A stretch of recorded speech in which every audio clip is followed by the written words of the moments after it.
Fort Cass, established in 1835, was an important site during the Cherokee removal from the southeast, an extended forced removal known as the Trail of Tears for their overland journey to Indian Territory.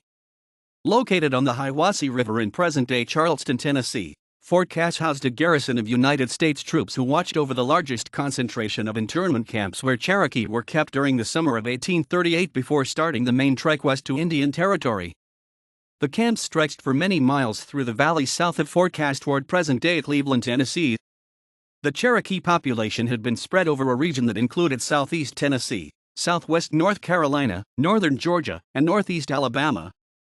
The first stage of the removal process was to gather the Cherokee into a few fortified encampments or emigration depots, the largest of which was Fort Cass. Other depots were located at Ross's Landing in Chattanooga and Fort Payne, Alabama. Fort Butler in Murphy, North Carolina served as the military headquarters in North Carolina. Before the removal began, from 1819 to 1838, Fort Cass was the site of the U.S. federal agency to the Cherokee Nation, known simply as the Cherokee Agency, a kind of embassy. The Cherokee had ceded lands north of the Hiwassee River in 1819, at which time an earlier federal agency was moved to the future site of Fort Cass in Charleston, on the south bank of the Hiwassee River in Cherokee Territory. This Cherokee Agency was situated on the east side of present-day U.S. Highway 11, near the intersection with Walker Valley Road. No trace remains today. The Indian Removal Act of 1830 began the process that culminated in the Trail of Tears 8 to 9 years later. In 1835, the United States Army built Fort Cass at the Cherokee Agency, at the suggestion of Emigration Superintendent B.F. Curry. It was named for the Secretary of War, Lewis Cass. The fort was intended, in part, to intimidate the Cherokee into agreeing to move west. Duncan 2003, 275.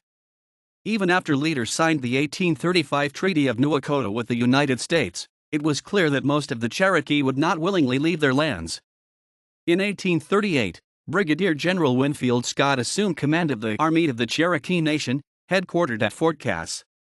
He notified the Cherokee people to prepare and submit to forced deportation. Military operations began in the spring of 1838 in Georgia, North Carolina, Tennessee, and Alabama. By July 25, 1838, more than 4,800 Cherokee prisoners were encamped near Fort Cass, along nearby Mouse Creek, Chautauqua Creek, Cheschui Creek, Rattlesnake Springs, and Bedwell Springs. The Army initially planned to move the Cherokee from Fort Cass and to travel by boats on the Tennessee River, but low water levels due to drought made this plan unfeasible. An overland march seemed inevitable, but was delayed because it would cause great hardship if conducted during the hot and dry summer months. The exodus was postponed until September. Therefore, thousands of Cherokee spent several months living in the internment camps near Fort Cass. Various infectious diseases swept through Fort Cass during the summer of 1838, such as whooping cough and dysentery. There were frequently several deaths per day. These diseases weakened the survivors before they ever began their overland journey. Between the end of August and early December 1838, the Cherokee from Fort Cass and other depots were organized into 12 groups and began the march west.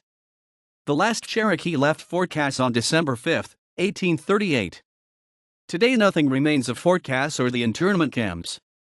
The historic Henniger House, built in 1849, is located on the site of part of the fort.